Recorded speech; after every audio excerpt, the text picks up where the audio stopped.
everybody, Caleb here in the Rosa String Works workshop. Today I've got this 1920 Gibson L3.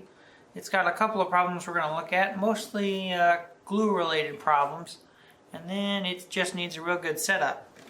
So first thing I need to do is set her down and get some of these strings off of here. So I've got the strings off and the tailpiece off actually. Jerry has expressed that he is not real happy with this tailpiece. It's just not quite right. You can see somebody's done some modification to it, and it's too long for the guitar, and it was just sitting up too high with the strings on it. Anyways, I took it off. I'm pretty much going to ignore it for a little while. The first thing I'm starting on is the back separation. So the back is separating right along the heel. The glue must have come loose or something, you know, it's pretty old, so it's not too uncommon, I guess. So what I'm doing is I'm taking my pointed X-Acto knife and I'm just sticking it in there and working out any extra glue, any old glue.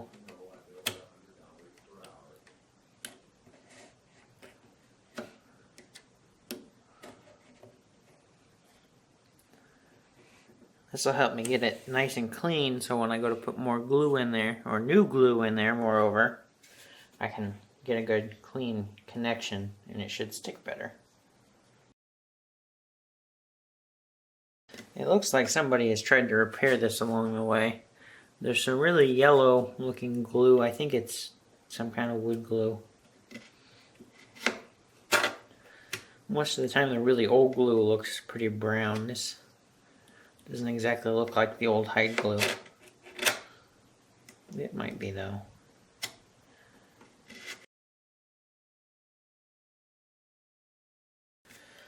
Well, I'm going to keep doing this for a little while, and I'll bring you back before I put glue in it.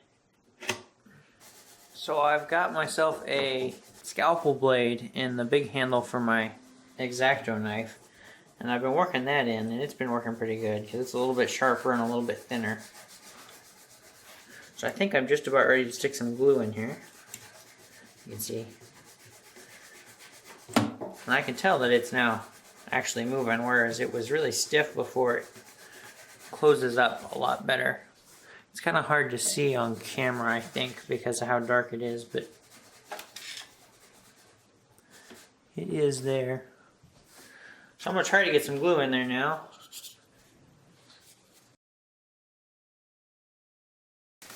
I'm working it back and forth, and that tends to get the glue in there a little bit deeper.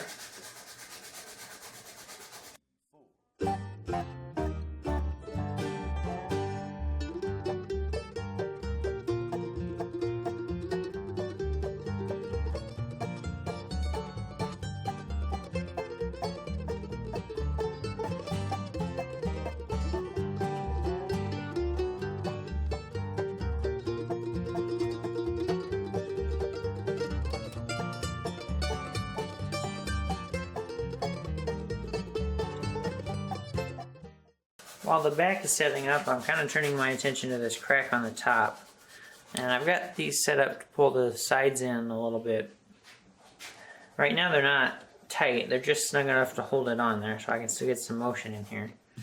And I think I'm ready to stick some glue, and then I'll tighten those down.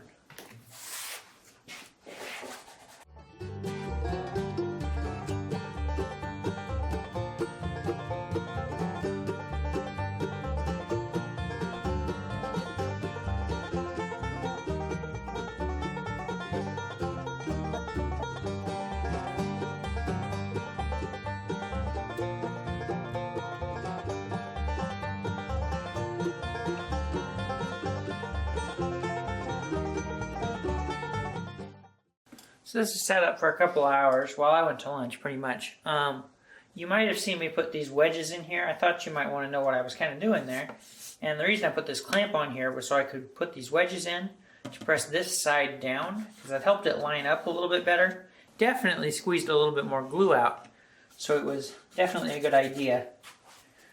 And I think this is ready to come out of here, so we can move on. I've already taken the clamps off the back, and something I wanted to talk about while we're talking about the back separation again. It's only separated in the one spot And sure enough, the sides have expanded out from the back. So, you know, just like Jerry says he's run into, you know, however many times with the Gibsons before, I think the sides are bigger than the top and the back on this one as well. And you can see that in the lip that's left, because the back was just not big enough to match the sides.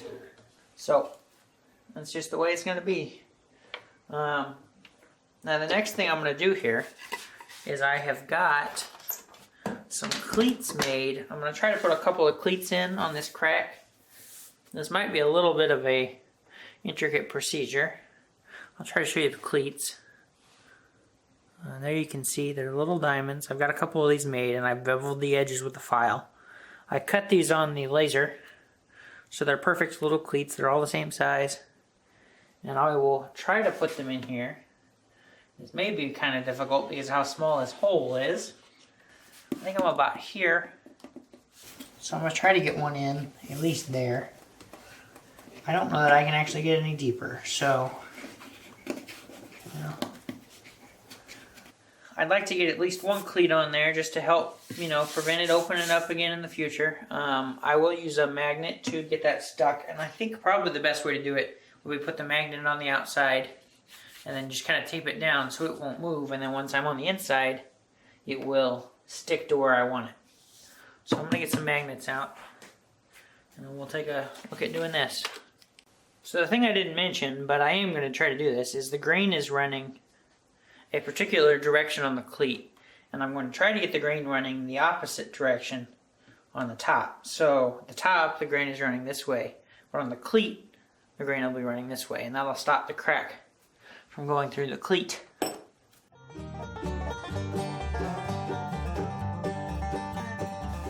Get a little bit of glue on this cleat.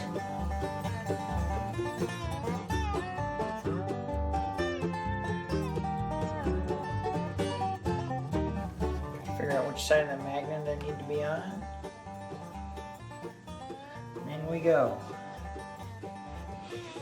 My hand just barely fits through that hole.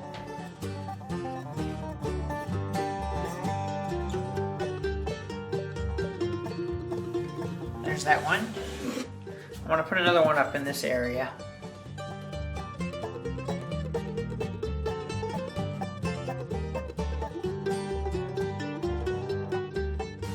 Okay.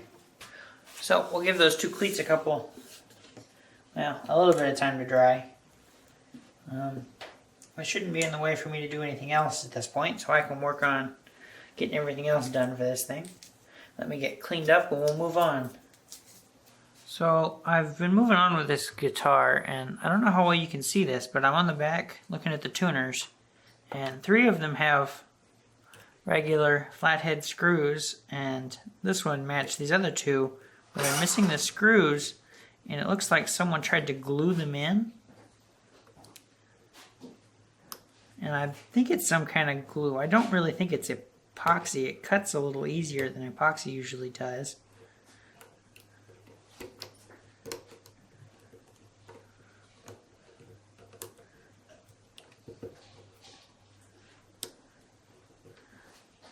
Just knocking some of it out with my X-Acto knife, so I'm going to try to get it all out of there and get these where I can replace the screws. I'm sure we've got something to replace these screws, because other than this I don't see any problem here. I just need to figure out what it's going to take to get some screws for this.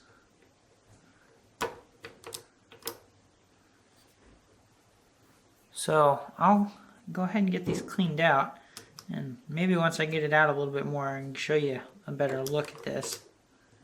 But it's this tuner, and this tuner all have kind of glue stuck in there instead of screws. So I just got these off of here, and I think you can see it now. This one has the regular screw, and these 2 have just kind of posts that are bent over against the gear. I'm gonna try to figure out if I can get this apart. May not be the easiest thing to do, but It really needs to come apart so it can go back together right. Alright, so I've got this out of here and I thought I might show it to you. This little piece here was just jammed in the hole and I wiggled it out.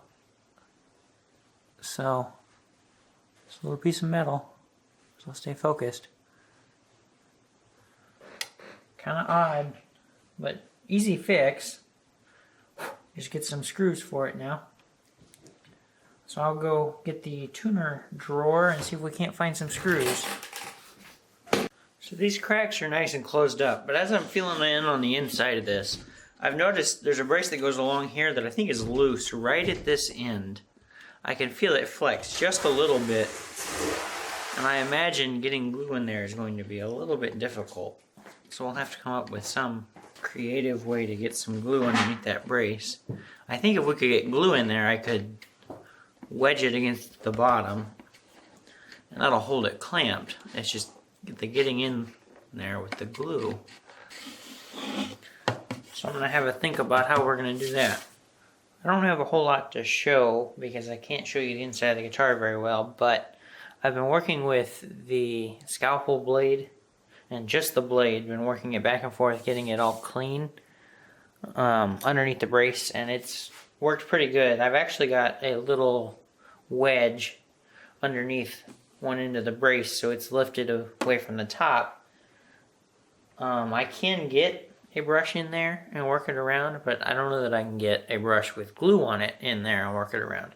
So I've been working on a way to get glue in. What I've come up with is this little dropper with just a little bit of thinned glue. I mean, it's just got a touch of water in there to thin it down so I can get it in the dropper and out. And I think this will get my glue in there, then I'll put the brush in to move it around, get it all in place. Then I can pull the wedge out. I'll use a stick like this one where the edges are rounded, and I'll just wedge it from the top to the, well, from the back to the top on the brace. So, I think this is my plan of action. Let's see how it goes.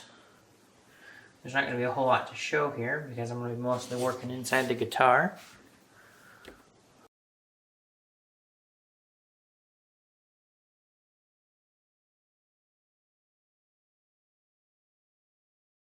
So I've pulled the wedge out and I can hear it tacking to the top.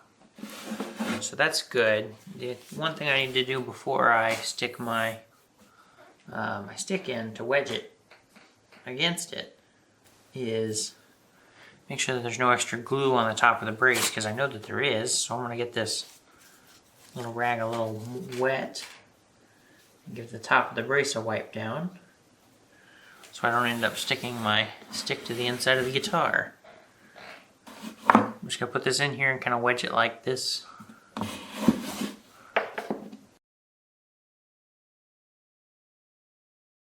I'd say it's wedged against the top. I'll give that some time to dry, totally set up.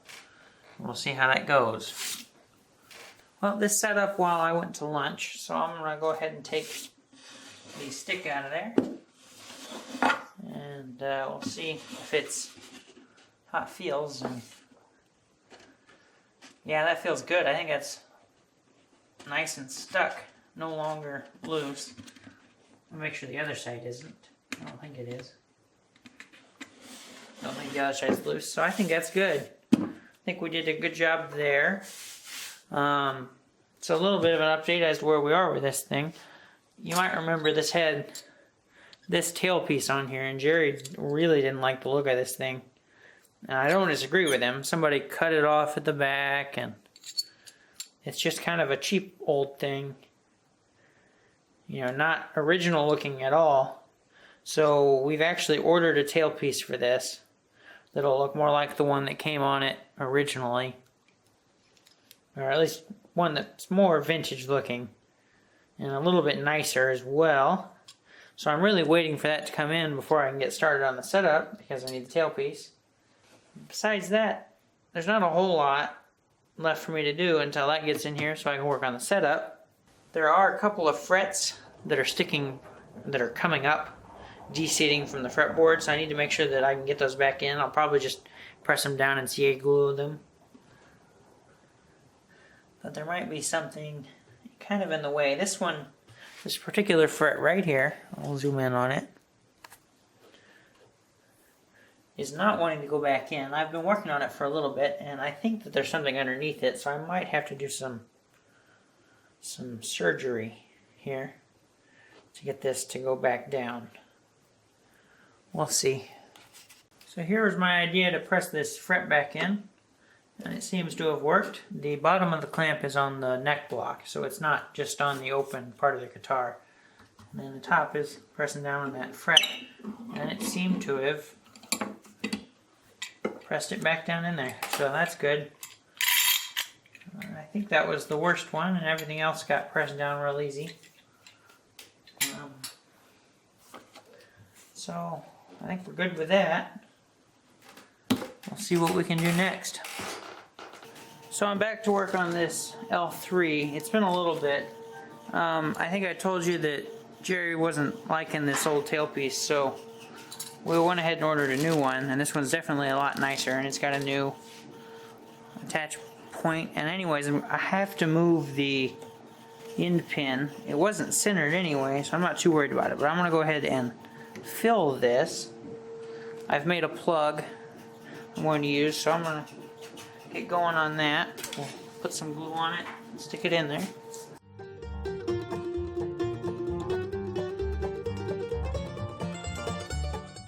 I'll let that set up for a little bit, and then I'll come back and cut it off.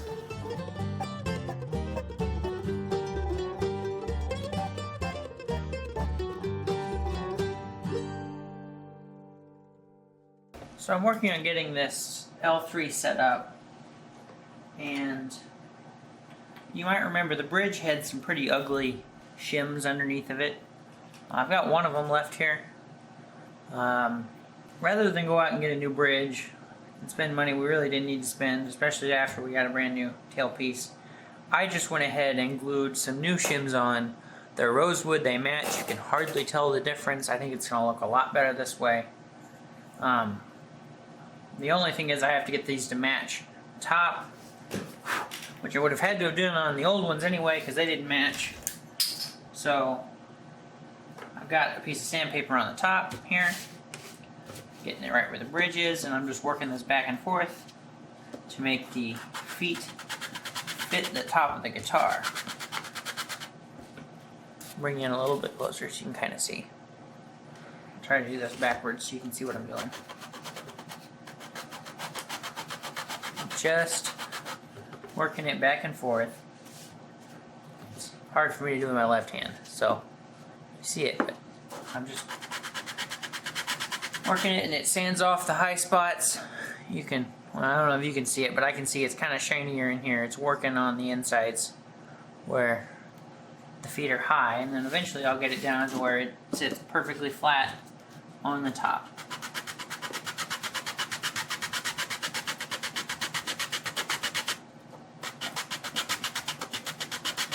The other goal is to make sure I keep my screws straight up and down, and they're staying there pretty good.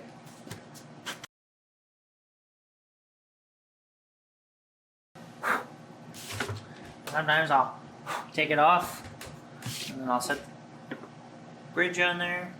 We'll see. And it's still got some gaps, so we'll keep going.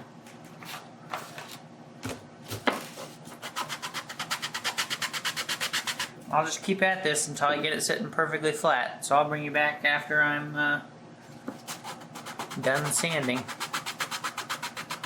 I just wiped down the bridge and the saddle with the Be Good oil. And now I gotta find what I did with the thumb wheels. There. So I definitely think that bridge is looking a lot better than when it came in. I'm gonna go get some strings. We can work on stringing this thing up. So I've got all the strings on here, and they were close to pitch. The strings I ended up using were the D'Addario Custom Lights, the EJ26. Part of the reason was I wanted a little bit more tension off of this old guitar than usual. The other reason is I still don't think we have any regular lights. So I think this is a good choice for this. I think the last thing I need to do here, or the last thing I'm going to do, is I'm going to put this strap button on the end in place of the end pin. Try to show you here. I covered up the old end pin hole with the new tailpiece. It was about here. It wasn't centered top to back, but there is a hole where it was, or you know, that is centered or very close to. And I'm going to go ahead and just put this on there so that there is something on here. And that way I'm really not changing anything because there already was a hole there. So if somebody didn't like it, they could easily take it off. And I'm not poking a new hole in the side of this guitar because it was already there. So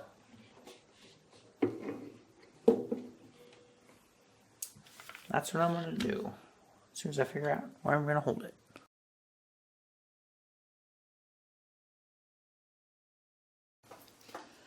Because this is a new screw, I'm going to wax it. So I've got the beeswax. Get some on the screw.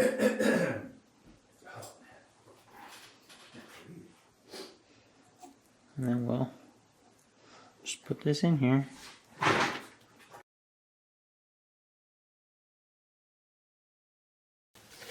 There we go. Alright, so I think this is another one for the books. We did a little bit of work to this. You know, that little bit of tuner repair, getting the back re-glued down. There was that one loose brace on the inside that we fixed, made sure this crack was stable. We definitely improved it with that new tailpiece. It looks a lot more correct.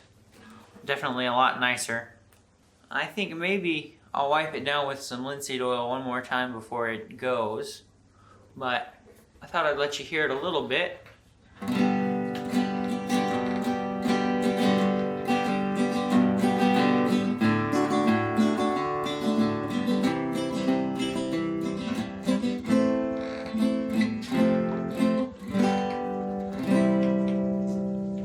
I think it sounds pretty good, and I think it's looking a lot better.